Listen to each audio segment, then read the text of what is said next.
કયા સમયે મારું કર્તવ્ય કયું છે, કયા સમયે મારે શું કરવું જોઈએ,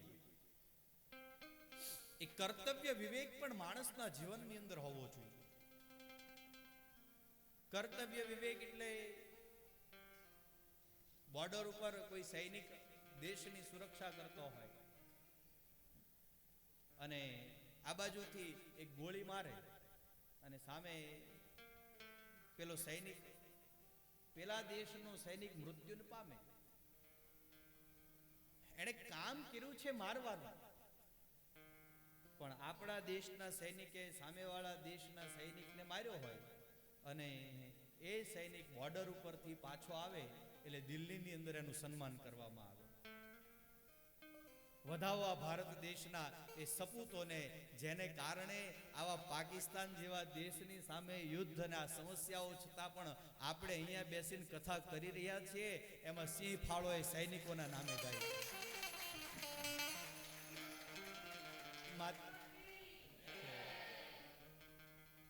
વિવેક માણસના જીવનમાં હોવો જોઈએ. આપણે ચર્ચા કરી રહ્યા હતા કર્તવ્ય વિવેકની. જો અત્યારે છે ને આપણા બધાના જીવનમાં એક સમસ્યા છે જેને જનરેશન ગેપ નામ આપ્યું છે. જનરેશન ગેપ, કે એક પેઢી બીજી પેઢીને સમજી નથી શકતી. એમાં એટલું જ સમજવાની જરૂર છે કે માણસનું પોતાનું કયા સમયે પોતાનું કર્તવ્ય કયું છે, બસ એટલું જાણી લો. એક પુત્ર જ્યારે પોતાના પિતા પાસે બેઠો હોય ત્યારે જો એ પુત્ર બની જાય તો કોઈ સમસ્યા આવતી નથી. મને એક ભાઈ મળ્યા, લંડન થી આવેલા. એમણે મને કીધું કે ભાગવતભાઈ એક સમસ્યા છે. મેં કીધું શું સમસ્યા છે? બોલે મારા પિતાજી છે ને એ બહુ જૂનવાણી વિચારના છે. એણે એક શબ્દ વાપર્યો હતો કે ઓર્થોડોક્સ, એ વિચારવાળા છે, એટલે એની સાથે બનતું નથી. મેં કીધું વાંધો નહીં, વિચારીએ. મન કે ઉભા રહો, હજી એક બીજી સમસ્યા છે. બોલે શું? મન કે મારો છોકરો છે ને બહુ ફેશનેબલ છે, એટલે એની સાથે મારે બનતું નથી. હવે આનો રસ્તો શું? બોલે મેં કીધું એનો એક જ રસ્તો, જ્યારે તમે પિતાજી પાસે બેસી જાઓ ત્યારે તમે પુત્ર બની જાઓ, અને જ્યારે તમે પોતાના પુત્ર પાસે બેસો ત્યારે તમે એના પિતાજી બની જાઓ. પોતાના કયા સમયે પોતાનું કર્તવ્ય કયું છે. જે સૈનિક દેશની રક્ષા કરતો હોય, સામેવાળા સૈનિકને ગોળી મારી દે, એનું મૃત્યુ થાય તો એનું સન્માન કરવામાં આવે. પણ એ જ સૈનિક પોતાના ગામની અંદર આવી અને પોતાની એ જ બંદૂકથી 2 જણાને ગોળી મારી દે તો પછી એનું સન્માન ન થાય, એને સજા મળે. તમારો કર્તવ્ય ધર્મ જ્યારે તમારા મર્યાદાને ઓળંગીને બહાર આવે છે ત્યારે એ સમસ્યાઓને ઉત્પન્ન કરે છે.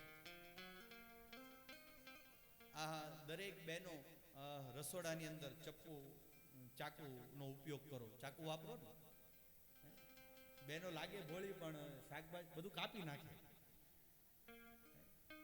પેલો રીંગણ તો રાજા કહેવાય, પણ એને બધું કાપી નાખે.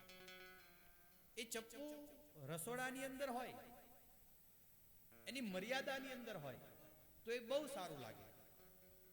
પણ એ જ ચપ્પુ કોઈ ભાઈ પોતાના હાથમાં લઈ અને રોડ ઉપર ઉતરે તો એ સમસ્યા છે.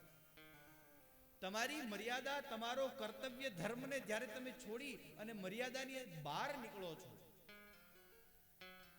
ત્યારે એ વિવેક જ્યારે છૂટી જાય છે, કર્તવ્ય ધર્મનો વિવેક, ત્યારે માણસ ખોવાઈ જાય છે. પછી સમસ્યાઓ જીવનની અંદર આવે છે.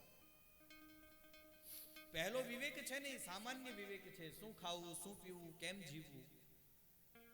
બીજા વિવેકને કર્તવ્ય વિવેક કહ્યો છે. કયા સમયે મારું કર્તવ્ય શું, મારે શું કરવું જોઈએ, મારે શું ન કરવું જોઈએ.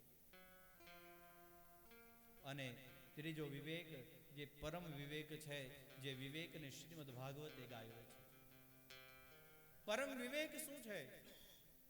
ભક્તિ જ્ઞાન અને વૈરાગ્યના સિંચનથી માણસને શેની પ્રાપ્તિ થાય? બોલે પરમ વિવેક એ છે જે માણસ બે પ્રશ્નોને જાણી લે અને બે પ્રશ્નોના ઉત્તર સમજી લે, એ માણસને પરમ વિવેકની પ્રાપ્તિ થઈ જાય. બે પ્રશ્ન છે અને એના ઉત્તર માણસે જાણવાનો નિત્ય પ્રયાસ કરવો જોઈએ.